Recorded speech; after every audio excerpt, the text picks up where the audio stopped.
And if not, I'm going to look in the chat, go to the chat window and see. Can you hear me now? Yes, I can.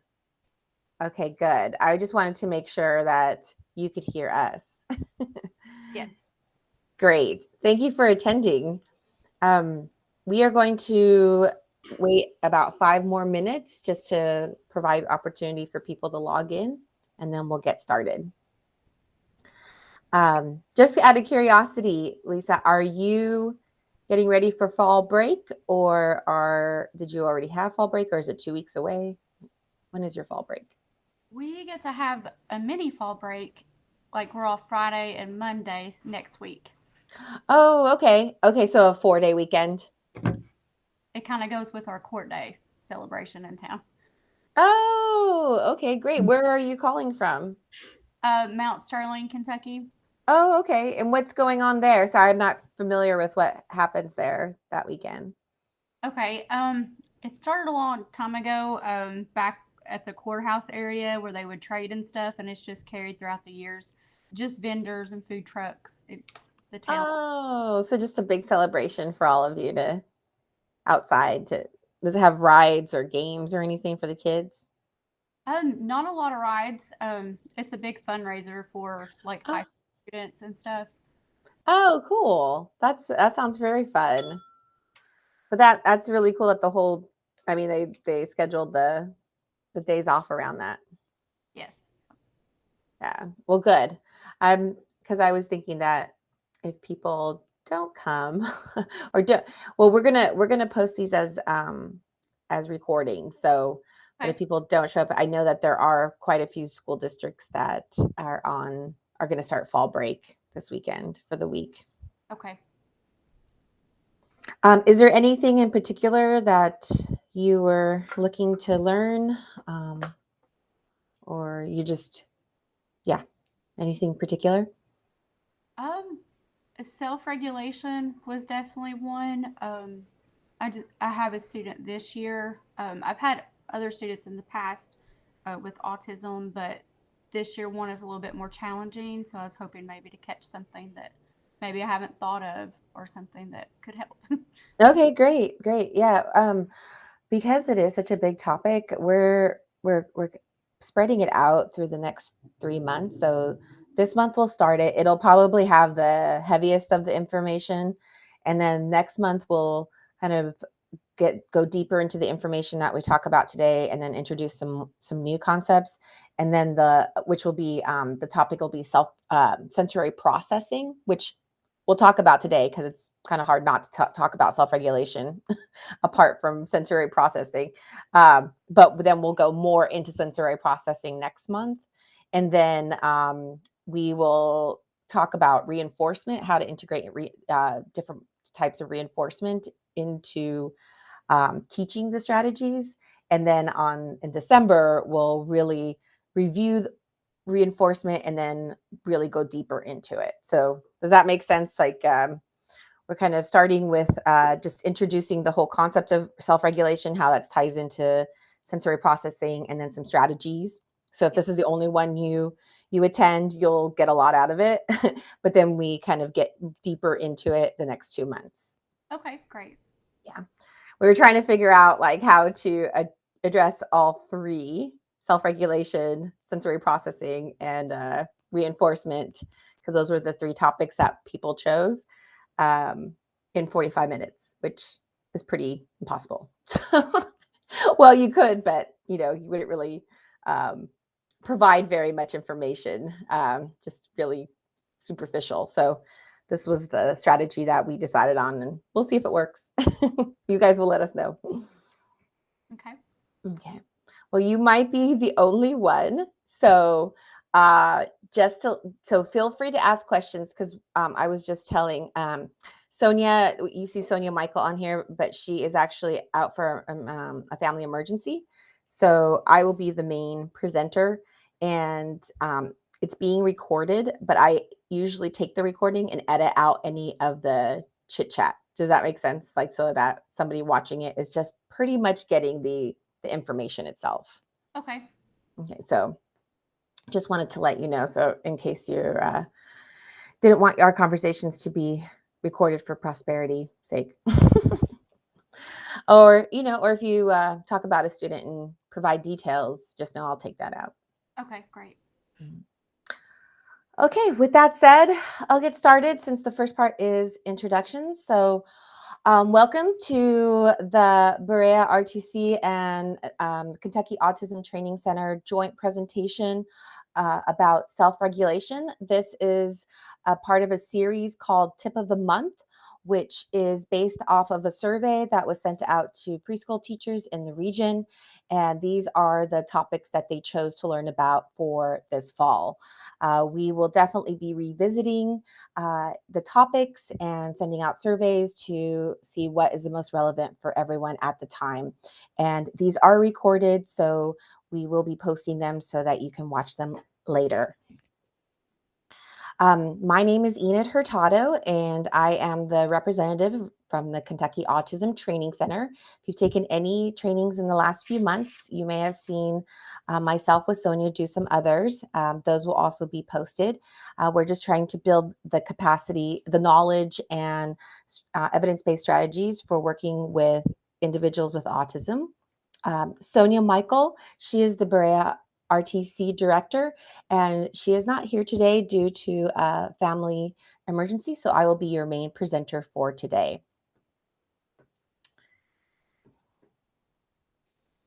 And just to let you know that I am not usually the person at the wheel, so if I fumble through it a little bit, please forgive me. All right, so for any of you who have attended previous presentations, you know that we always provide a participant folder. So any of the forms that we talk about, some of the information we place in this participant folder so that if you would like, you can click on it if you want to open multiple windows on your computer.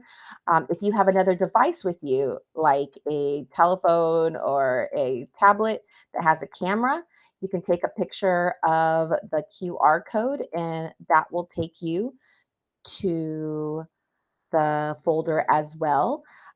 As I am presenting today, you go ahead and feel free to explore the materials in there. I recognize that we are all teachers and we are multitaskers as teachers, so you can listen as well as look at information. So feel free to do that. Also, some of the information in the PowerPoint sometimes is a little bit small, so it does help to have a larger print, which we put in there. And then we do have the PDF of this PowerPoint presentation within the folder so that you can revisit it later. And any of the links that you see in this presentation are live in the PDF so that you can also explore the links and share with anybody that you'd like. And for those of you who are attending, I placed the bit.ly link in the chat window if you want to click on there if you're on your computer. Okay. I kind of started to share about the partnership between KATC and Berea RTC by just identifying what we do. This slide talks about the missions of each of the agencies. And the reason why we're working so closely together this year is KATC has a preschool initiative, which we are trying to build the capacity of knowledge for about individuals with autism at the preschool level, because we have school initiatives in which we work very closely with teachers at the K through 12 level. And we find that when a lot of the kids that are either labeled with DD or they actually have the diagnosis of or autism, when they reach kindergarten, there's not always been a consistent foundation for skills, and so the kindergartner teachers are sometimes playing catch up. And so when we looked at preschool, we realized that that sometimes the teachers don't even know what the students are labeled with. or have, but they have some inkling that they just need some special attention. So we're working with the Brea RTC to provide these trainings and supports, and hopefully we'll be doing this for a long time.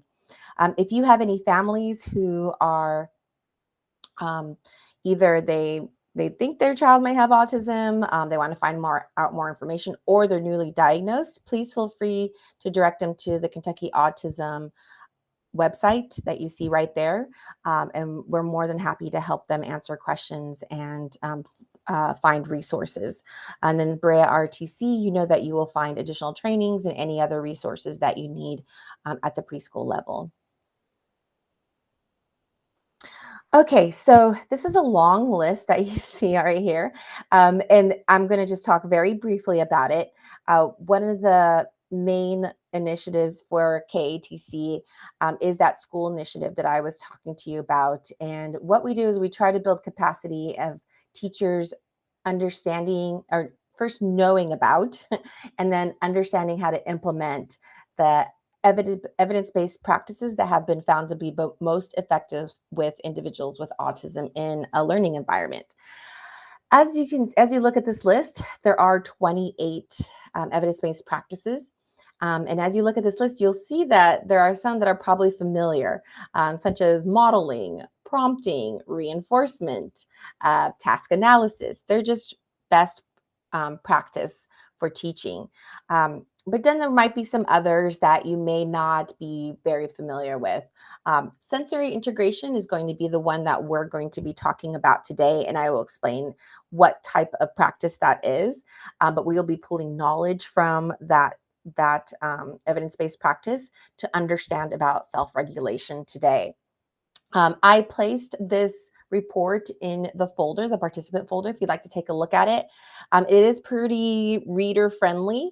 It does a nice job of explaining about the evidence-based practices, the research behind it. Most of it was done at preschool level.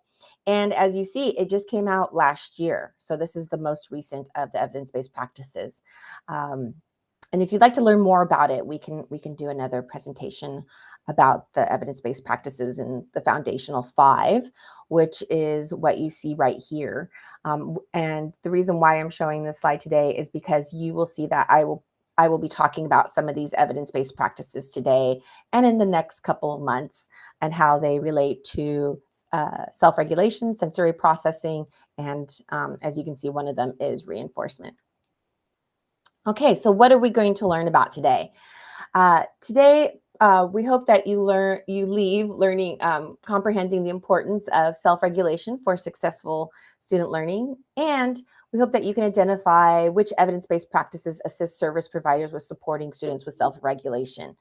Just know that today, the list is not, I won't list all of them today. We will be building upon them within the next couple of sessions. Okay, so what is self-regulation? I think this video will share with you a little bit about what we're going to be talking about today.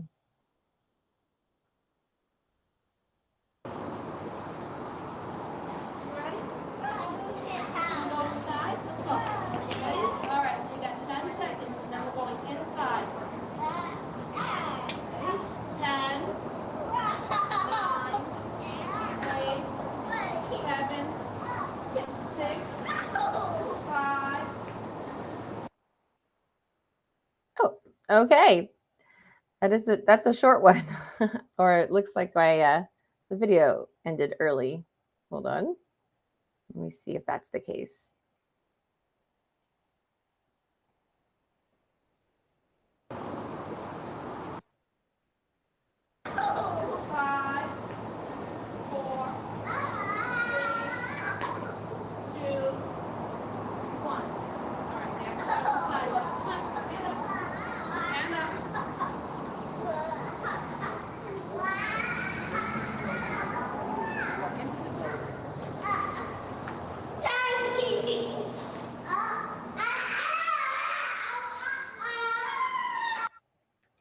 Okay, so how many of you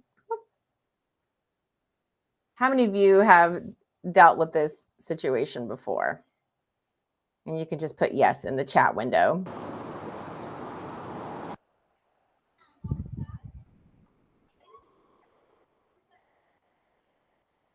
Oh. Okay. Probably, yes. Probably most people who attend the session and watch the session and think about self-regulation are thinking about those kids who have a complete meltdown for something as simple as going inside to the classroom after a playground, after a preferred activity. And so today we're going to start the conversation about how we can set students up for success using some strategies so that the students, instead of having a meltdown. Oh, I think that they're going to the library. That's what it is. Oh, it Okay. is. Yeah, it's the library. It's right there. And here we go. Here's after the intervention of the strategies.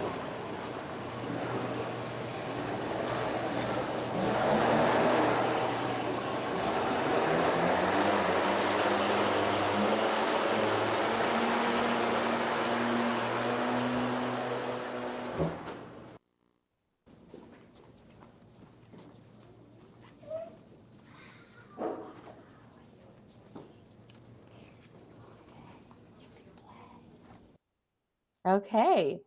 So definitely Oh, a lot happier situation versus the first video, right? Which it sounds, I don't know the story behind this as well as Sonia might, but my guess is that that was pretty normal for him to go into the library, having a meltdown, not wanting to go inside, and not really seeing what was the reason other than not liking the library. But why not liking the library? And it looks like after they did some research and in the sense of taking data, looking at possible triggers, looking at see what's, basically what's going on with the student that he doesn't want to go to the library. They figured it out, implemented some interventions, and now he's able to go to the library.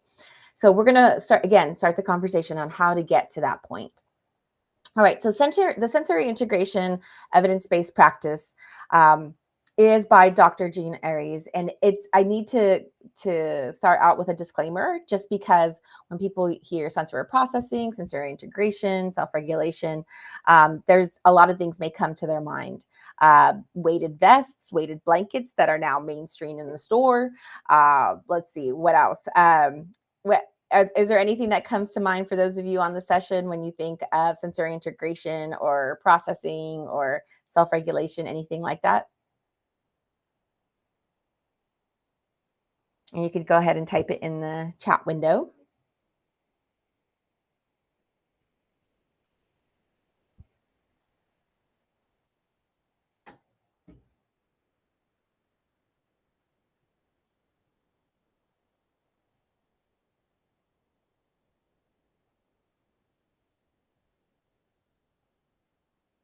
I know some other things are the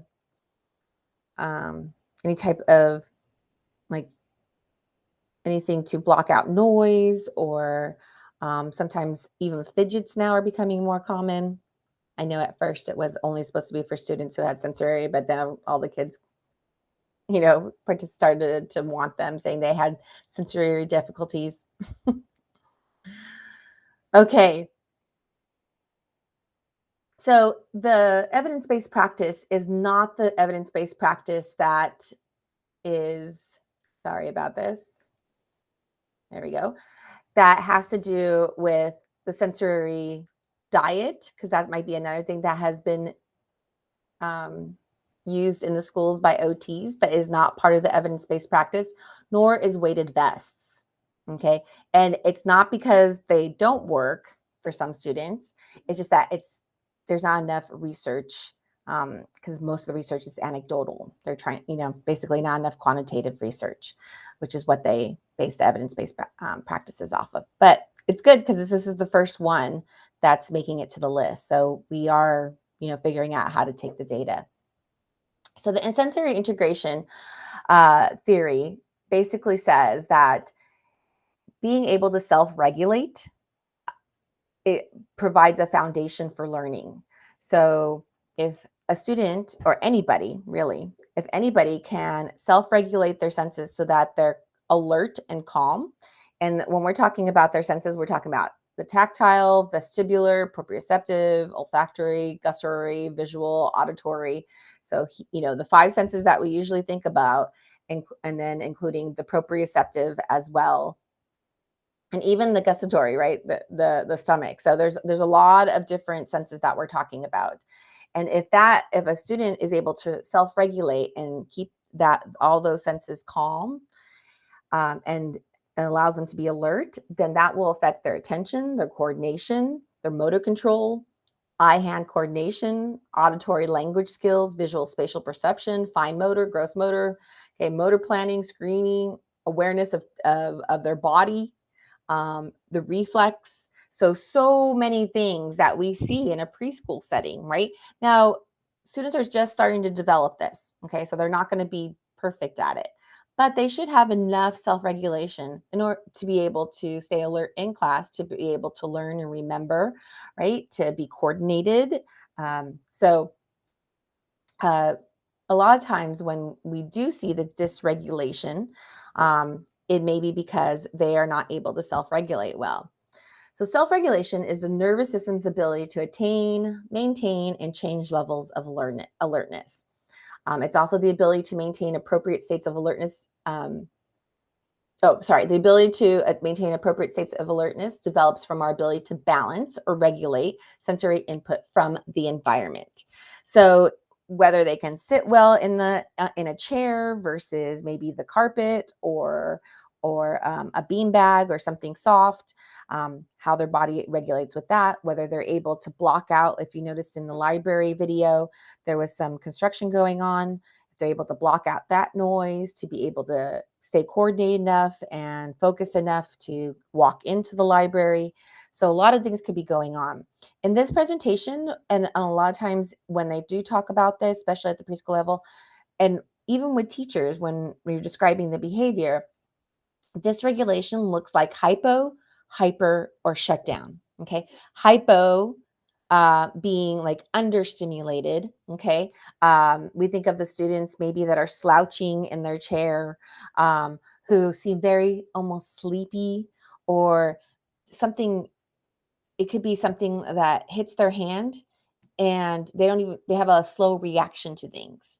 Like either something hits their hand or they hit their hand on something. Could be either way. Um, Hyper, I think we're very familiar with hyper, right? Hypersensitive is usually what we think of.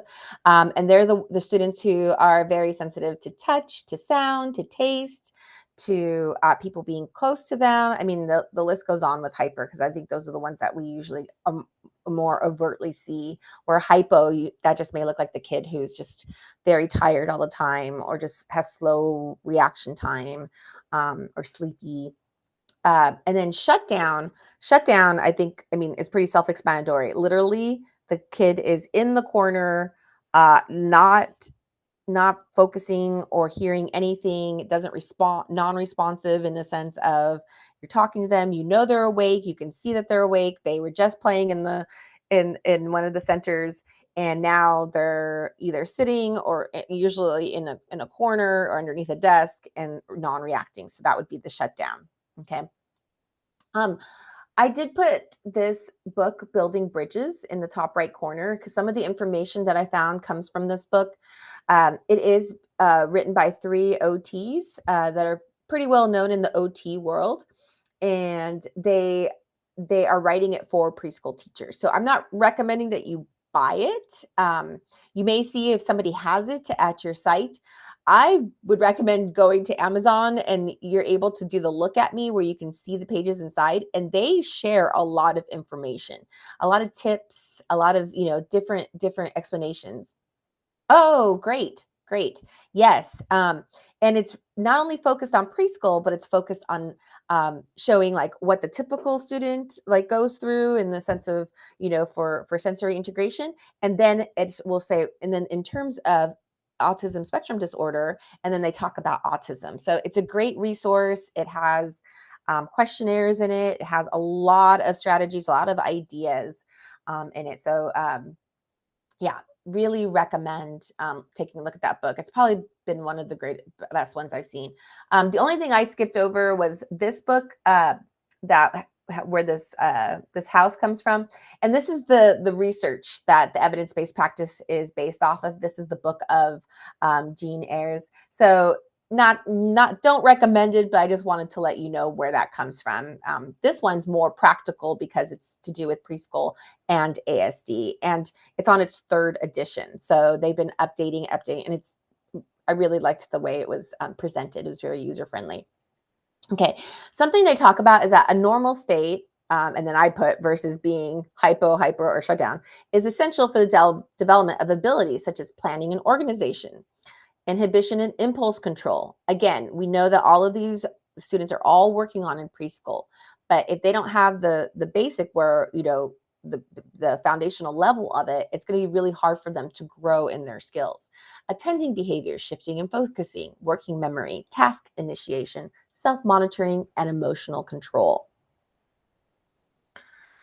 Okay, so what does the dysregulation look like? Okay, it could be the overstimulation, which is the hyper, right? They're overstimulated by the environment because they are so sensitive. And so we usually see meltdowns. They could be understimulated, like I explained, the hypo. And so what that may also look like is the sensory seeking behavior. So if the child is not only slow to react or slumped over and tired, then in order, let me put this statement out there because this is something I always talk about with my school initiative, with my school teams. All students want to be successful. They want to be part of the classroom. They want to learn. They want to make all those who love them be happy. But if they're so busy, if their body is so busy trying to self-regulate and not doing a very good job about it, they're going to be very, very upset. Okay. So they're going to try very hard to be able to self-regulate. With the kids with the sensory seeking behaviors, sometimes what that means, the alert, it may mean that in order for them to help themselves become more alert, or they find that in order for themselves to become more alert, they may run into walls, like just bump, not run like to hit their head or anything, but you might see them like bumping into walls or bumping into people. Or these are the kids who are asking for hugs like every 3 seconds. And some kids have good coping skills, so they may at home have come up with something like, oh, I did such a good job, can I have a hug? Right? They may already have the language, but they're asking for some type of deep pressure, or they ask you to like tickle their skin or something that's going to give them input, because they're not able to, their body's not able to regulate the input on their own. So they need that extra input in order to regulate and feel calm and alert. Otherwise, they start to feel that anxiety. In that book that I mentioned, there are other reasons for students with autism to also become dysregulated.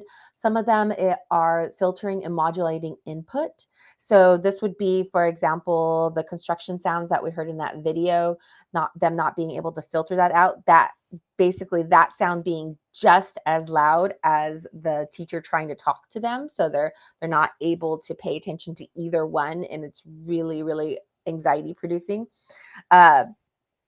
It could be the bright light from either the lights in the classroom or the sun coming in through the window is so distracting and so bright to their eyes, that they're trying to turn away, but they're so aware of it and they can't filter it out. They cannot ignore it. They can't just turn around and not look at it because they're so aware of it. So that's the inability to filter and modulate extra input in the environment that is not important to stay and pay attention in class, in the sense that they shouldn't need to, but it's hard for them not to filter it out so that they can pay attention to the teacher or pay attention to their friends or finish the activity that they're doing. And then, believe it or not, dealing with open space is also very challenging for a lot of students with autism. We usually see this when they go out on the playground. And these are the kids who, those tunnels that they have in the playground, or you have the big playground equipment, and they're the ones either in that tunnel or they're hiding, and they're like in the little space, like where there's a little roof, and there you can see the 4 poles, holding up the playground equipment. They're the ones on the ground sitting down there in the corner, just, playing with the dirt, or playing, maybe they're pretending things, but they don't move from there the whole time, or that's where they prefer to be. And in a sense, if any other kids are there, they might get really upset that they can't go under there, because when they're there, they feel calmer, because you have those 4 poles that are providing those boundaries. You have that tunnel providing that boundary, right? And sometimes they need that closed space. And this goes right into their autism, basically, because that's for everything. The language, if they need closed language for their activities, they need to know when something starts and something ends. I say language in the sense, like, if you say, okay, all done with computers, they might get really upset, even though they know that computers, you always go, have computer time in the morning, and then you might have computer time again in the afternoon, if they do the afternoon, or they'll get to go on the computer the next day. I'm just using computers as an example, but it could be, blank. You put anything that they really like. But if you say, okay, computers are done for today, and then you can go back to it tomorrow, or, at 2 o'clock this afternoon after lunch, or whatever, however you want to state it, then that they will stay calm. So that's a huge characteristic of autism, is just knowing when something begins and when something ends, and that pertains to open space. So all of these things can affect their ability to self-regulate. Okay, so in this book, I just screenshotted one page just to show you something that you may see. And I think you may see part of it in that Look at Me on Amazon, but you may want to look at this. You can also type it in and see if it comes up on Google, Building Bridges Sensory Screening. In this paragraph over here on the left, that's why I included it here. And again, you can see this in your PDF. Of the PowerPoint. You can do informal questionnaires to see if a student has some type of dysregulation, who needs some interventions. And maybe they're not severe enough that they need an OT. Maybe there's something that you can provide in the classroom that might be helpful for everyone. But this is one way you can see how severe their dysregulation may be. And then if you see that, in these informal questionnaires, it does look like they may need some intervention, and that's when you may go to your team and ask for occupational therapy assessment. Because if they can't self-regulate, you're not going to be able to teach them. They're not going to be able to progress or learn, and that's when you see students with a lot of behavior. Okay, I mean, this is one reason. Okay, okay. All right, so let's look at a student that is dysregulated.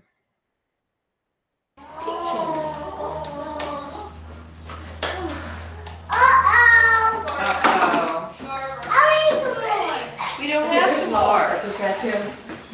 Don't forget you left those things out there. Throw it in the trash can. I don't have any more peaches. Sit down. Look at me. These are dirty. I don't have any more peaches. Would you like some banana? Zachary, Brianna, and Wyatt go wash That's all there hands. is. I'm sorry, Joshua. I didn't throw them on the floor. They're dirty. No, Josh, they're dirty.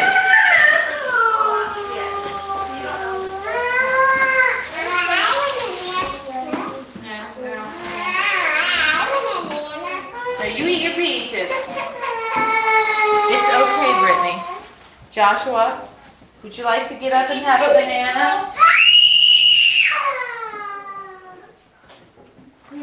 Miss Leslie, since you're here, Joshua.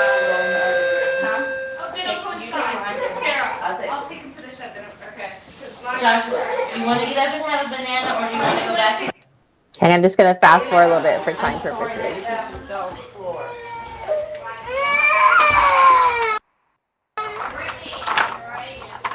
I'm sorry that you didn't get a nap.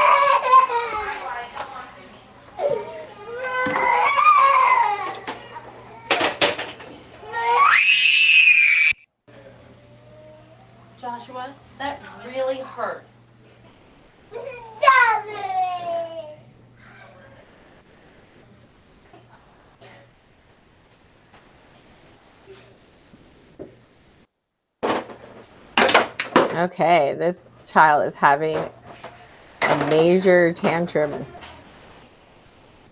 Okay, I just want to make sure it's not, we don't need to see. Okay, so I'm pretty sure at this point that everybody on this presentation has all experienced something similar.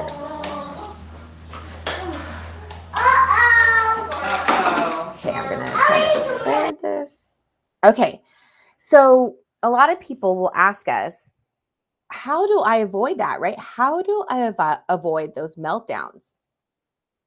Well, we talked about, finding out more about the history of the students' sensory needs, their ability to regulate. Okay, we kind of planted that seed, but also what I'm finding, because right now it seems like this is a big time for meltdowns, more than usual. And I'm you don't have to answer this question, but I'm pretty sure that in preschool you're probably finding the same thing, right? I mean, you guys get the meltdowns a lot anyway, but probably a little bit more extreme, because that's what I work with, a lot of K through 12, and 12 not so much, not in high school, but at the elementary they're having students who usually are able to cope or not able to cope so well right now.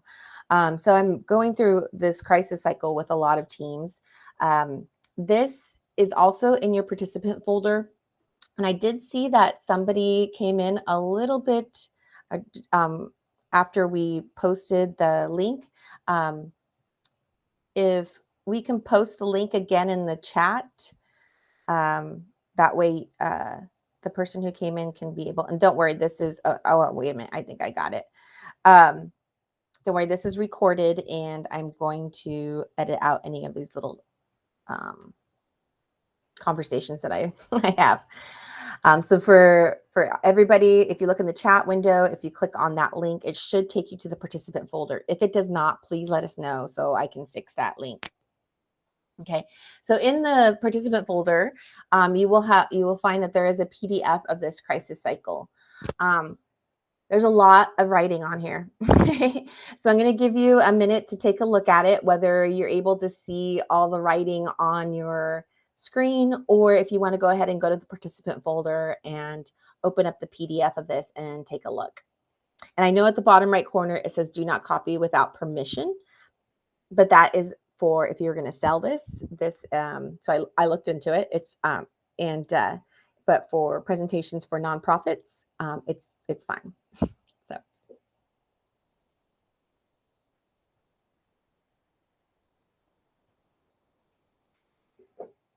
Okay, as everyone is accessing it or reading it, I'm just going to point out a couple of things.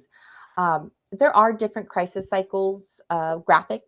I mean, they all pretty much have the same skeleton of a model, but they all explain it a little bit differently. I really like this one for two reasons. One, I like that they have two curves. They have the red curve, which is the one the child goes through. Okay, and they number it at, as the escalation is happening, and then 5 is the meltdown, and then and then it de-escalates by the numbers, right? So it's very clear what the escalation and de-escalation levels are. And then, as you can see in the boxes, it's giving you suggestions of what you can do at those different levels. At the bottom is that lower curve, which is all about the care provider, the person who's with them. Okay. And you see it says, this is the staff or parent curve. You need to control your own anxiety during a crisis to help to diffuse the child's anxiety. Your instincts may tell you to engage in a fight or flight, but you can do neither. Use silence in your own calming sequence. So I like that, because I think that not only is this helpful for us in understanding the child's escalation, de-escalation, but when we're explaining it to people, right, whether it be other staff or to parents, so that we're all on the same page, it identifies it, the staff or the parent or the service provider's part in the escalation and de-escalation of the child. So some things to notice is you see number one, this is the foundation of your plan. This is where the positive evaluating. So a number one is where they're regulated, they're calm, and it's also the place where you want to teach what they're supposed to do when they start to escalate. Okay. So this is teaching time. It's also because this is learning time. When a child is at one, when anybody is at a one, that's when they're able to get the most out of the environment because they're alert and they're calm and their brain is ready to learn, right? It's ready to take in information.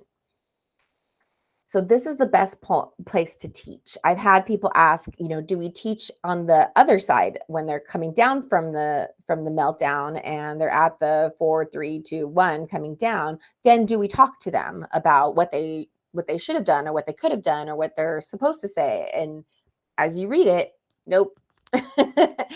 Nope. You got to wait till they get all the way down to the 1 and you have some distance from the event. Because whatever you go through, they're still anxious and they're not going to learn anything. So as you read this, you see that, refocus. So at number 2, redirect, which I know all of you are very good at doing. Number 3, that's when you have the de-escalation strategies, remove the person from the stressor or remove the stressor. And we're going to talk about what happens when you don't know what the stressor is. At number 4, it's about dignity and safety, no choice making, provide alternatives. So you're not giving them the choice board. You're not saying, oh, do you want to do this? You're just saying, okay, let's go over here and let's get into the calming strategy part. So as I'm talking about this, you're like, okay, what de-escalation strategies? What calming strategies? I'm sure that you have some for the classroom because preschool seems to be really good at having these type of strategies because a lot of kids will go through this. But sometimes especially kids with autism, sometimes need their own individualized ones that work really well, right? The general ones don't always work. So part of this is that you may want to create a crisis cycle plan for some children that don't use the typical calming strategies of the classroom, or need some special plan other than the rest of the kids that everyone needs to follow. Also, I also want to just point out that on the other side, the redirection.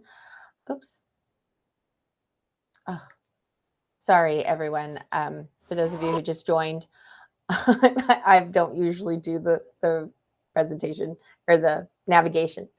If you see a number 4, or number 5, I guess I guess that was a given, but this number 5 is at that meltdown, at the height of the meltdown. There's nothing you can do but provide safety. Okay. Do not talk, direct, or problem solve because they cannot hear you. The way the crisis cycle goes or escalation cycle goes, they have to go through it and get onto the other side.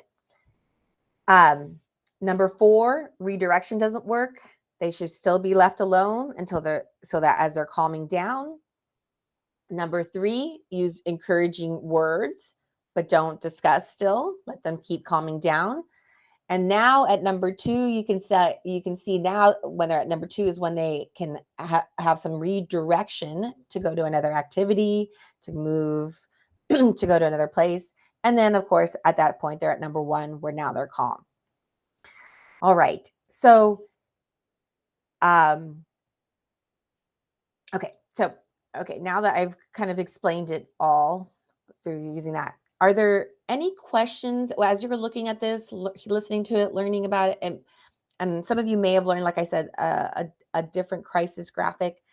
Do any of you have any questions, any thoughts, any feedback from looking at this or hearing about it? And I'll give you some time to type it in the window.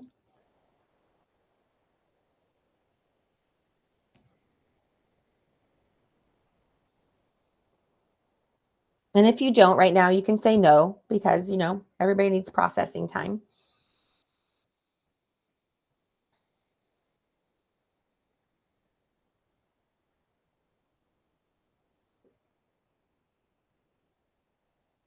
Okay, for time purposes, I'm going to move on. But go ahead and if you're still typing, go ahead and place it in the chat window and I will respond to it. Okay, so we talked about the crisis cycle. And so the question that everybody always asks, it seems, is like, why though? It doesn't seem like either you know the answer to the why, you try to you try to take some alternative actions and it doesn't work, or you really don't know. So just to understand, I just want to put this blank statement out there that all behavior has a function, a why, right? And the four functions are the students doing it to escape or avoid, or to get or attain. And you can see how that could tie in when it comes to self-regulation with the hyper, the hypo, and then shutdown is just that they have given up. Their body just can't handle it anymore. It's just too overwhelming and they've just shut down because they're going into safety mode. Okay. So the hyper, right, may be the escape or avoid because they want to escape or avoid a certain situation that's going to uh, make the be overwhelming from them in a sensory point of view. Or if they're hypo, meaning that they need their sensory seeking, right? Their body has a hard time regulating and they need more input from the environment. They may want to get or attain something. So this is where we have to become detectives because we have some usual triggers, right? Certain toys, or like I said, the certain space, or there's always things that kids want to attain. And then there's things that they want to avoid. We know some students don't like certain times of the day because of the activities, or they just don't feel like doing it right now, or they're wanting to do something that they did earlier. Okay, so there's the usual triggers that we know. And so if we know about it and we do the interventions and it works, then we know how to help the student avoid it. Okay. But then there's always those hidden triggers. Okay. The ones that may be sensory and are not obvious.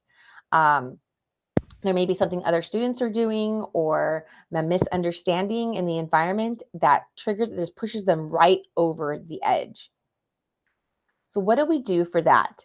Well, if you are in a situation where you're wondering what can I do? How can I avoid for my student to go up that escalation ladder, right? To go on that escalation ride and then get into meltdown mode. How can I find out what the triggers are? Well, one of the things you can do, and I'm sure all of you have taken some type of class or had some type of session on collecting ABC data. But what you can do is start writing down some information, because the whole point of this is to find the pattern. And it may not be obvious at first. Maybe just by writing it and actually having different people write it as they see it may help to see what the trigger may be. So what we're looking for in this is the antecedent, which is we have the date, time, the activity, and the antecedent right here. Okay. But it's important to fill out all the different sections. And I put a video right here. We're not going to watch it, but if you click on there in the PDF, it'll have a video that will help you, a really short one. Oops. Hold on for a second. Before I move on though to some of the strategies, and I think one of the PowerPoint slides was taken out by me probably trying to reorganize this, is that I want to emphasize or re-emphasize, because I did start it. Remember, all students want to be successful. Okay, they really want to do well. They want to stay with their peers. They want to make you happy. They want to have a good time in your class. So they really don't want to go on this ride.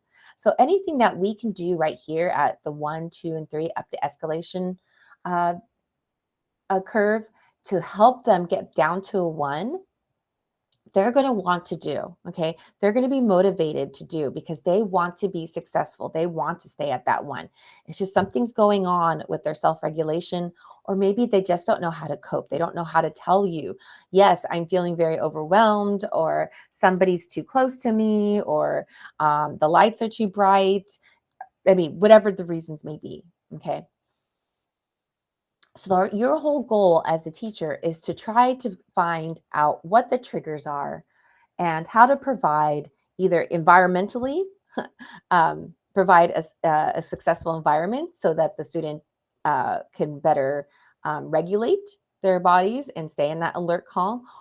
And or if you can't, because it's just a little bit unusual, then help them talk about it, help them learn how to self-regulate themselves. And part of the self-regulation is learning how to talk and ask for help. Okay. So some of the strategies that we have included here is something that you may have heard. Sonia uses this a lot, and she has a lot of experience. It's visual supports using the pyramid thermometer. And so I know there's been a lot of SEL, social emotional learning strategies that have been shared with all of you. And she put something in the folder about this. So you could use this in your classroom for all students, but really, help the students that have more of a trigger or more frequently triggered to use this to explain to you what is going on. Now, when a student is becoming anxious, it may not always, their verbal skills may not always be intact, which is why we usually see the screaming, right? Like we saw that child just fall out of the chair and start screaming. So if you can have this thermometer or something like it, I'm going to show you some other strategies in there so that the student can point to it. If you ask them what's going on, or they can pick it up and show it to you, and you can ask them, and they can show you where they are on that thermometer, then you can help them with some coping skills to get them back down to that one. Social stories is one strategy. That's one of the evidence-based practices. There's a video in here that shows the teacher teaching using a social story. I'm going to keep going because we're short on time, but the link to this video should be in the PDF. You can watch it. And it'll remember, you're teaching all these strategies at level 1. There's also comic strip conversations by Carol Gray. That's a really good strategy. I love it because all you have to use is stick figures. But this is something you can go through the whole class. And this is explaining, what students are thinking versus what they say and what they mean. So just type in comic strip conversations into Google, or I'm going to give you some links in a little bit, but here are just some examples. This is like the legend at the top, right? Of for the stick figures.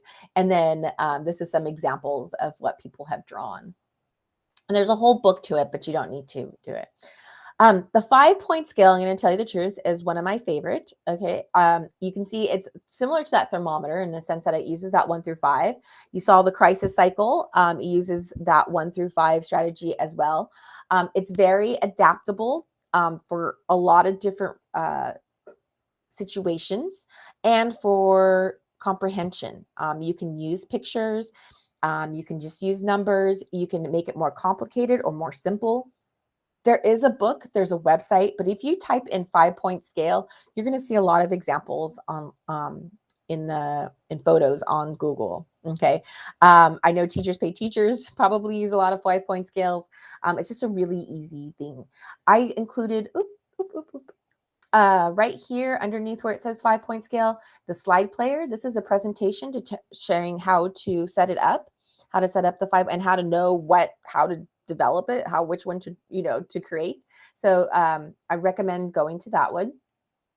Some other visual supports, if you have students who don't have a lot of speech, who are nonverbal or don't have a lot of functional speech, and so of course speech is not going to be their most reliable way to communicate with you, you may want to work with your SLP, or if it's really easy to also create your own communication board with pictures that are relevant to the student, that will help them understand. And it could be simple, like it was just 4 pictures: help, need a break, feeling bad, or just if you end up using a 5-point scale or the thermometer, have a little thermometer so that they can point to it, saying that they need to tell you that they need something. Calm down tools. So you're going to see, and I know a lot of you have a calming corner, but if you can create a choice board, or this can also be seen as another type of communication board, so the students can see what their options are. Again, remember, if a student just has the number of options and they don't have to come up with it themselves, that will help them a lot, especially students with autism. Especially when they're anxious, initiating and coming up with their own ideas is very, very, very challenging. It's challenging for a lot of people. If you think about times when you've been very upset at a situation or people, or for whatever reason, it seems like your mind just goes blank. I mean, how many times have we heard that, right? Well, that's kids with autism are no different. And so providing them the tools that are available at that time in the classroom that will help them, pictures of it will, and then they can just point to it without having to use the words, can make all the difference. Also, reminders, visual supports are just on the wall. Just go over it with the kids at the beginning of the school day, and just remind them some of the things that they have as an option if they start to feel at a number 2, if they start to feel that they can't breathe, or their head hurts, or whatever those physical symptoms are. That will also be helpful. And then having kits, calm down kits for certain students who need certain strategies. That really helps. This, a lot of times these kits are in the calm down corners, or whatever it is that you may call them. And I would ask you, but I want to get through this before your time is up. But here are some pictures of some calming corners or safe places. Or here, in this one, they called it a cozy cove. They have a little, it looks like a sleeping bag, and then the posters in there. I'm sure there's a little light up there. Here's a video that on YouTube that talks about the kits and how to create one for your student or students. It could be something that could be generalized to other kids. And then, so I don't overwhelm you, and you go in the shutdown mode. This is just the beginning of some strategies that we wanted to share with you that you can use now. I know a lot of people, including our kids, learn from videos, right? So these are all short videos that will talk a little bit more about using and implementing the 5-point scale, comic strict conversations, sensory kits. How do you, and I think this is the same one as the one I put in the other one. And remember, this is all in your PDF in your folder, and calming corners, how to create those as well. And one thing I want you to walk away with, in addition to knowing that your students want to be successful, and that your goal with self-regulation is to help the student learn how to self-regulate, how to communicate with you to let you know what they need to help with their self-regulation, is just know that if a student does have a lot of challenges with self-regulation, they may already have OT in their lives who have made some recommendations for exercises to do during their day in your class. Remember that it's not a want, it's a need. Okay. So some students, you will need to create maybe individualized schedules so that they know, especially kids on the spectrum, they know when they're going to get those sensory breaks, so that they know that's when they're going to be able to calm themselves down. Okay. And that might be after every activity at first. And then the goal is for them to become more independent and to also build that endurance. Okay. Just like everything in preschool, right? To keep extending that time that they are able to sit down to work at an activity, to be able to listen, everything. So this is no different. Please do not use it as a reinforcement, because I know some of those strategies can look like fun, but for them, they do need to use it to get back down into those calming activities, or calming, that calm and alert level. Sorry. And again, if you know a child has a lot of sensory needs and they don't already have OT, then definitely talk to your team about getting OT, especially if you do one of those informal assessments and it looks like there may be a lot of sensories. This is in your PDF, so I won't read it, but this was created by an adult with autism, and it talks about autistic shutdown, like where they just close off. So I'll let you read it when you look at your PDF, but I thought it was a really good way to help for us. As she calls it, holistic. They have all their terms for non-autism, or people who do not have the autistic label. How holistic or non-autistic folks, to help them understand what a shutdown, how a person with autism is experiencing the shutdown. I was going to ask you this question, but I know we're at that time. If you would like to have any information about any of the things that you saw today, especially any of the programs, or creating a crisis cycle plan, or using an ABC. The C disappeared. And the text box must have the ABC data form that is in your folder. If you'd like to have any type of training on that, please let us know. At the end, right here is our emails. And then just know that we have 2 more sessions, 2 more tips of the month, November 5th and December 3rd. You can find this on the Berea RTC website. Again, this is in your PDF. And for those of you who did not, were not able to access the folder, just know that I'm trying to get over to the, you can access it by using this QR code. Here we go. Or clicking on that bit.ly link, and then it should take you to the participant folder with all the resources. And with that, I want to respect your time. It's 12:30. I want to thank you very much for attending this session. And please reach out if you have any questions. We will place a recording of this session within your folders for those of you who attended, and we will post this session if you would like to recommend it to others. And please feel free to reach out too if you would like to have more information on anything else in next month's session or in December session too. All right, thank you very much. Jessica and Lisa, can you let me know, did you find this information helpful?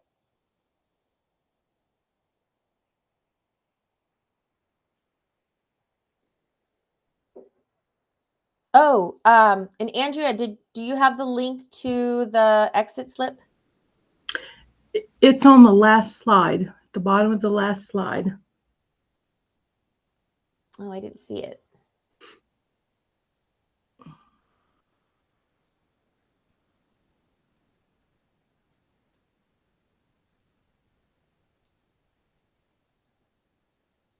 Oh, I see it now. Okay. Sorry about that. Okay, Lisa and Jessica, oh, can you type that into, here, I can do it right now. I got it. I'm going to type the exit slip into chat window.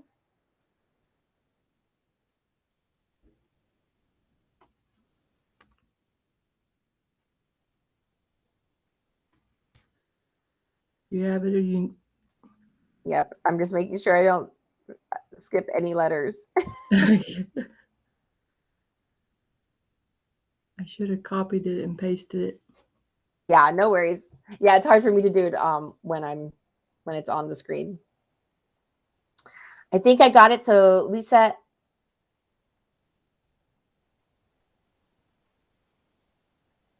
Oh, great, Jessica. Thank you. Yeah, this is the first time we put it together in this organization. So if I was a little faltering through some of the stuff, it's because I was remembering the organization and then also during the the PowerPoint too. And Sonia and I talked about seeing how this one went, and then maybe putting different information in. Or I'm sure if Sonia was here, she would have been able to explain the videos a little bit better. But I think for most people, they got the point of them. Lisa, are you able to access the exit slip? Okay, great.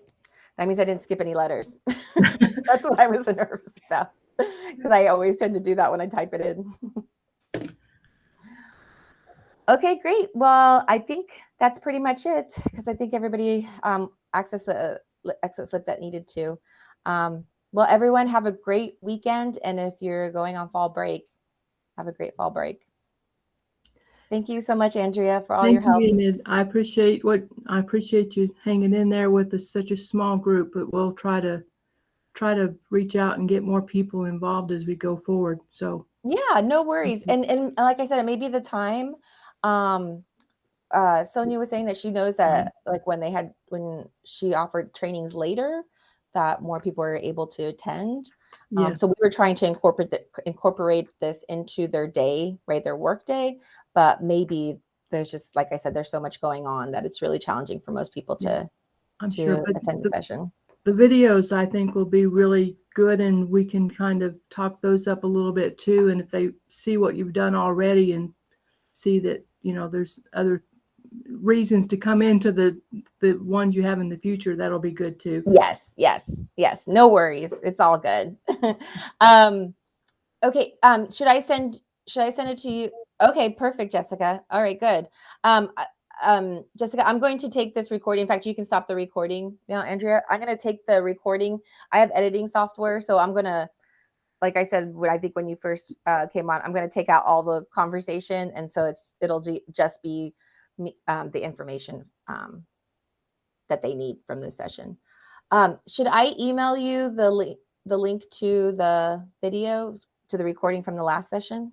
You're welcome to, if you want to. Again, I can grab them from Sonia's account, but Oh, that's right. That's right. I but forgot you you said can that. either way. Yeah, let me show you where it's at. Hi, Jessica. Now I can see you. I couldn't see you before. Hi. Okay, so the participant folder, let's see. I'm just going to get to that tab so then I can go back.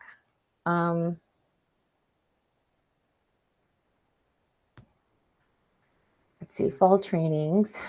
So it should be,